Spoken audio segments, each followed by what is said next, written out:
Est-ce que vous pouvez vous présenter pour nos auditeurs?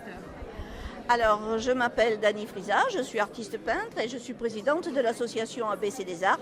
Et donc, chaque année, nous essayons de faire un grand salon de peinture professionnelle surtout avec une sélection très rigoureuse, mais ça s'adresse surtout à des professionnels. Donc, c'est la deuxième année.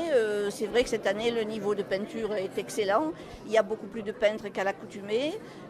Nous avons des peintres qui viennent à peu près de partout en France, puisque nous avons des peintres qui viennent de Paris, qui viennent de la Haute-Marne, nous avons un peintre russe, nous travaillons aussi avec le jumelage de la ville de Tuttlingen.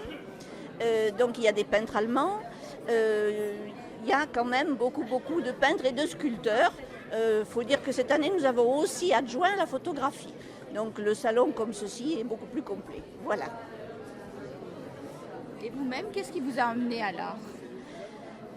Alors l'art, je suis un petit peu tombée dedans quand j'étais petite, puisque j'ai un père qui est peintre professionnel, et puis que comme j'ai baigné là-dedans, j'avais une mère qui se débrouillait aussi dans ce domaine, donc quand elle allait prendre des cours de peinture, j'arrivais avec mon carnet, mon crayon, les croquis, enfin bon tout ça. Et j'ai toujours peint, toujours dessiné, donc j'aime l'art. Donc en même temps, j'ai pensé qu'un salon, c'était un petit peu ce qui manquait à Draguignan, parce que passé un moment, il y avait une personne qui avait monté le salon, qui l'a fait pendant de nombreuses années, c'était formidable. Et puis pendant quelques temps, il n'y a plus de salon, et j'ai pensé que peut-être je pourrais à nouveau monter une association et créer un salon de peintres professionnels sur Draguignan, qui va permettre d'animer un petit peu la ville et de donner un petit plus sur le plan culturel. Voilà. Alors, cette année, il y a des peintres allemands, donc Oui. on commence à avoir à l'international, c'est un début. Il y a un peintre russe aussi. Donc, russe, c'est une ouverture. J'aimerais bien que ça devienne une ouverture. Soyons modestes, on commence d'abord par des peintres régionaux, des peintres d'un petit peu de toute la France, et puis après on verra ce que ça donne. D'accord, mais On essaye chaque année d'aller un petit peu plus loin. Voilà. Hein, on y va. on y va. Bon, il y a 3 thèmes. Il y a le monde du paraître, qui sont les personnages comme ça que vous voyez. Alors c'est une composition, c'est une sorte de clin d'œil.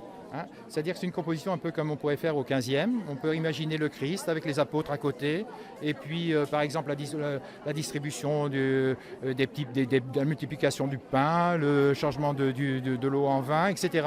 Bon, et moi c'est une sorte de clin d'œil. La religion naturellement a perdu du pouvoir, beaucoup de pouvoir naturellement. Malheureusement peut-être, mais c'est comme ça. Et donc j'ai remplacé ça par la grande prêtresse qui est là.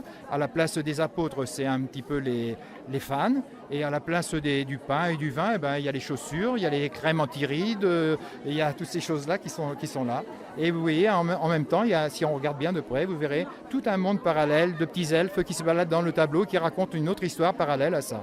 Alors, rien que dans cette toile-là. Et c'est le cas de toutes les toiles qui sont composées un peu comme ça, dans le monde du paraître, les trois grandes toiles qui sont là. Ensuite, vous avez le monde, la couleur du blanc, paradoxe, mais la couleur du blanc. En définitive, pour moi, actuellement, quand on parle de figuratif, on est un petit peu rejeté, c'est du passé. Et je dis non, moi c'est le contraire, c'est l'avenir.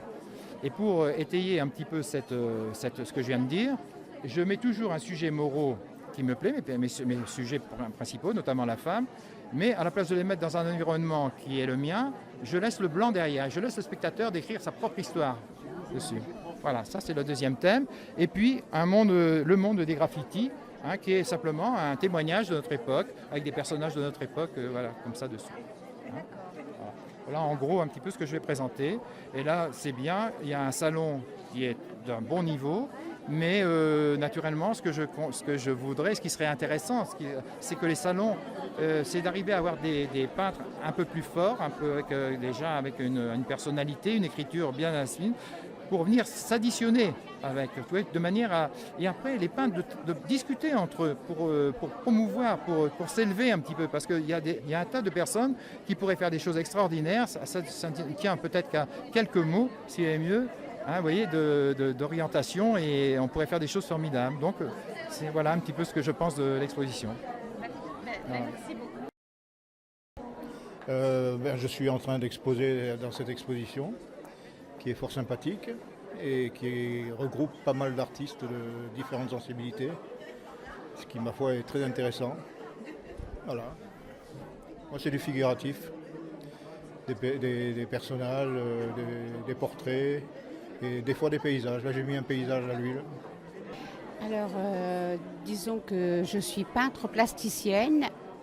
Je rentre dans la catégorie des impressionnistes abstraits. Je suis originaire de Normandie, du pays de Caux, et je suis depuis une vingtaine d'années en Haute-Savoie. Je suis née dans une famille d'artistes, mon père était peintre, et c'est vrai que j'ai eu cette sensibilité-là depuis ma jeunesse. Voilà. Alors, c'est une peinture plutôt, une création poétique. C'est une façon d'enlever les oripeaux et de se mettre à nu, ce qui demande un grand courage, puisque j'en deviens à l'abstrait. Ce qui m'inspire, ce sont les éléments. Je travaille essentiellement sur le monde végétal, comme une bulle, je dirais, un monde ailleurs. Je suis, on va dire, peut-être un peu habitée. Et je travaille sur les éléments, la terre, le feu, les sources, l'eau, vous voyez, voilà. On voit bien ici le monde des sources, le monde végétal, vous l'avez là. C'est qu'une petite partie parce qu'il y a toute une série. Il y a la fécondation, après il y a le cerveau, etc. etc. C'est une inspiration vraiment très intérieure. C'est une grande sensibilité, je dirais, au-delà de tout ego. Actuellement, je suis d'ailleurs à Avignon, du côté d'Avignon, à Bagnols-sur-Cèze, dans la galerie de Madame Danielle Chanéac. C'est une nouvelle galerie qui vient d'ouvrir d'ailleurs. Et ensuite, je m'en vais à Montron et après, je m'en vais sur Lille et Paris.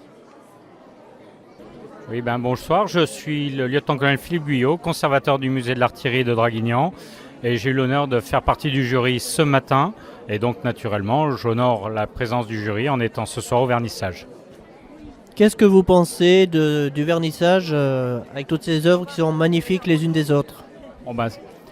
Faire partie du jury ce matin et être au vernissage ce soir, ça a été une grande difficulté parce qu'il y a trop de belles choses. Le niveau moyen est encore plus relevé que l'année dernière. Il n'y a pas de mauvais artistes. Il n'y en a déjà pas dans l'absolu, mais là, carrément, il n'y a pas eu d'œuvres qui n'ont pas attiré l'attention. On a été séduit par la quasi-totalité et donc on a réellement dû choisir parmi les 20-25 artistes qui étaient là. Il a fallu faire des choix, parfois pas agréables parce qu'on a choisi l'un plutôt que l'autre, alors que les deux auraient mérité. Donc je me trouve en présence donc, de deux jeunes femmes qui ont fait partie du jury. Donc, qu'en avez-vous pensé aujourd'hui donc, de cette exposition vernissage? Alors l'exposition a été assez éclectique et difficile au niveau des choix parce qu'il y a plein de styles différents, plein aussi de prix différents. Donc c'est vrai qu'il a fallu qu'on choisisse petit à petit quel artiste on voulait privilégier et vraiment mettre en valeur. Et pour nous, ça a été un petit peu difficile parce qu'on était un petit peu le porte-parole du commissaire d'exposition et aussi du conservateur du musée de l'artillerie de Draguignan. Donc c'est vrai que on a été les petites souris de cette exposition. Non. Alors oui, en fait, ça a été plutôt long de se décider. On a dû faire le tour plusieurs fois, analyser bien les œuvres pour pouvoir choisir. Après, le choix, c'est toujours quelque chose de difficile. Parce qu'en choisissant une œuvre, forcément on en écarte d'autres. On a essayé de voter en n'oubliant personne, aucun talent, et j'espère qu'on a bien voté. Alors toutes les deux, nous avons une formation alors moi plus particulièrement en histoire. J'ai fait aussi de l'histoire de l'art dans mon cursus. Par contre, Pauline est une spécialiste de l'histoire de l'art. Ah ok, un talent caché quoi, en quelque sorte. Non, c'est surtout un futur travail. J'ai passé mon Master 2 de gestion des sites du patrimoine et valorisation touristique à Paris. Donc je m'apprête à passer les concours et à essayer de tenter le conservateur du musée.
Maintenant donc du vernissage, donc on a pu avoir les interviews d'artistes, on a pu voir leurs œuvres et bien entendu nous les remercions pour Fréquence Var.